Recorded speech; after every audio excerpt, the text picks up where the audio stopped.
Final Fantasy 13 already had pretty much a train wreck of a story in the first place, in the sense that the way they presented it wasn't that well told. A decent lore, but throwing in a bunch of characters at you with 20 different objectives against unknown and unexplained enemies, unless you read the most boring fucking data logs and all the time, isn't the best way of doing storytelling. So how do you make a story like that even more confusing? Easy. Just add in time travel and you get what the fuck type of story.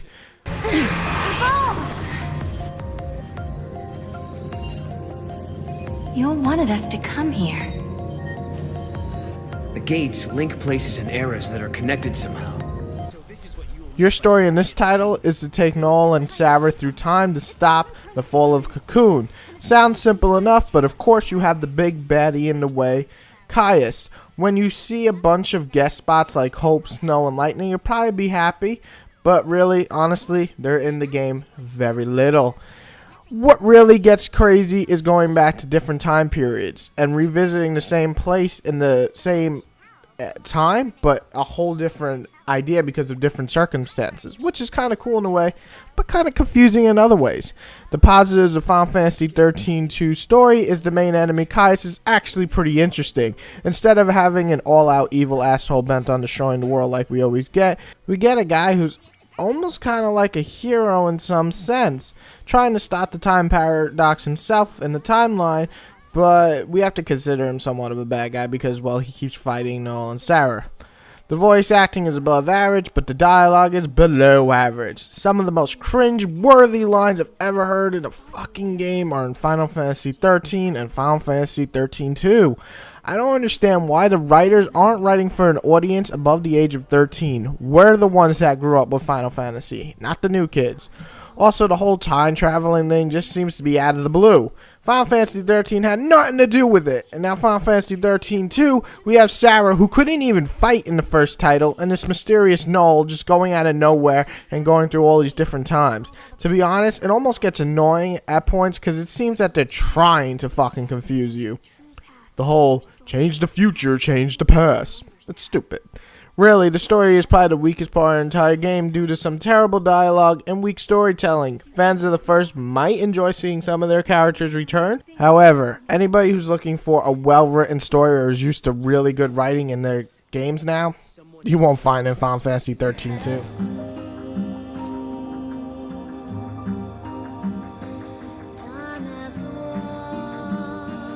I shall remember your pain.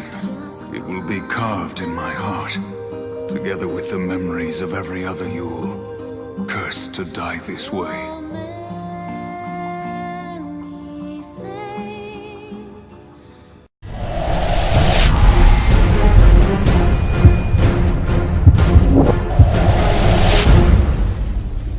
Graphics are actually kind of a funny thing in this title. They're still up there with the best, no doubt, and the art design is actually strong in this game as well. The environments are gorgeous, and the special attacks, like the magic attacks, look amazing. Some of the art design for the characters are questionable, but I gotta give credit. Besides Sarah's stupid fucking wardrobe and Noel's goddamn MC Hammer pants, everybody else looks pretty decent for a Final Fantasy game. However, the whole time playing, I can't help but think, damn, these textures aren't nearly as high quality as Final Fantasy 13. It seems that they focus more on the first title, but that's fine to me because everything else in terms of the graphic design is a hell of a lot better.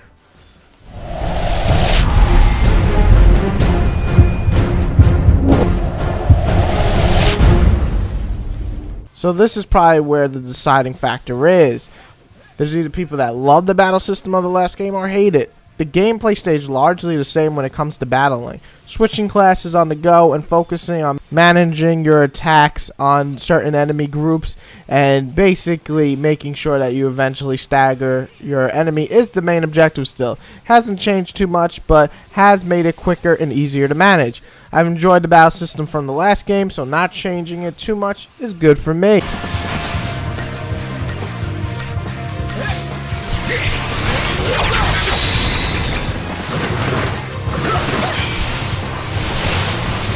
The changes of this title are the following. The biggest change is using a monster as your third party member. When you're fighting in battle, sometimes after a battle you'll capture those monsters and then be able to use them in your party. On top of that, you'll even level the monsters, making them a powerful team member.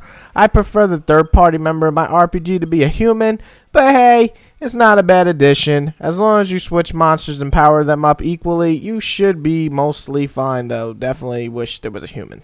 You know, the level up system is also different in this title.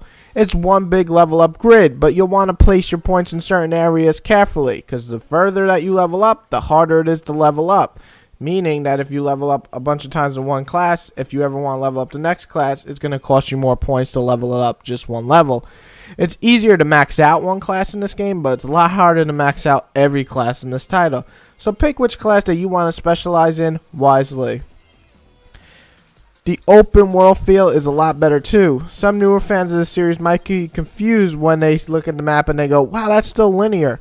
Final Fantasy has never been about a huge open world map like Skyrim or some. No, it has areas that actually can be explored and people to talk to and towns to travel through. See, that's what Final Fantasy 13 didn't have at all. You walk in a straight line to the next cutscene, and it usually was a shitty cutscene. In its sequel, you can talk to people, do side quests, and find secrets. Much better. Small little differences can make a more enjoyable game. Final Fantasy 13-2 is proof of that. None of these changes are groundbreaking, but they will make the series more enjoyable with its gameplay sense. It hooks me right away, and that's important. Some people weren't a fan of the last game's battle system, so this game will not change your mind. But if you enjoyed the battle system of the last game, and you like exploring aspects, you'll most likely find this game a pretty nice improvement in the gameplay section.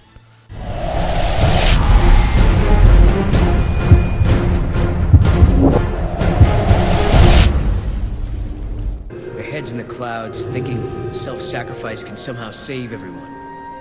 But people die anyway. Noel, I hope you don't get yourself killed. Huh? I gotta say, I enjoyed my time with Final Fantasy 13 too. I have to say, I was also pretty surprised. Don't get me wrong, I enjoyed the last Final Fantasy enough, but the more I thought about it, the less I liked the characters and the story. Whereas this one, that part really hasn't changed. Noel is decent, Sarah is annoying, and Caius is a decent enough main baddie. But the whole time traveling aspect is just stupid in the story sense. However, the gameplay wise, it's a lot of fun. Getting to visit different areas in different conditions is definitely cool, and for a fan of different environments in games, this is definitely a plus for me. The quick and fun battle system is back, the exploring from older titles is back, the leveling is much better in this game, the art design is a step in the right direction. However, let's slow down. With all the good, there has to be some bad, right, Whitey?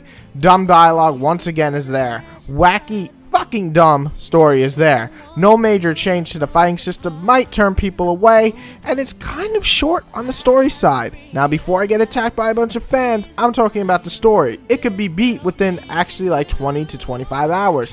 Though the good part is there is plenty of side quests and content to do afterwards, so don't worry about getting your money's worth. You're gonna get it here.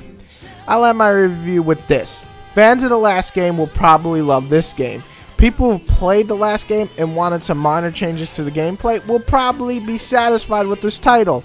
However, anyone who was turned off by the shitty dialogue or the story in the last game will probably be even more annoyed in this game. And if you didn't like the gameplay, do not pick it up. I still believe Final Fantasy 13 is a great title, but sometimes it wobbles from a pretty good title to a great, and a lot of the times I was on the board of giving it more of just a pretty good title. However, by the end game, I actually had to say that I enjoyed it, and I'm going to state it as a great game. I'll give it an 8 out of 10. Now, when can I get a Final Fantasy game and go, wow, it's amazing? I give it a 9 or a 9.5 out of 10. Where is my Final Fantasy game on the same caliber as Final Fantasy 4 or 7 or 12? Where are they, Square? Where are they? Answer me, you bitch. Please get rid of your writer.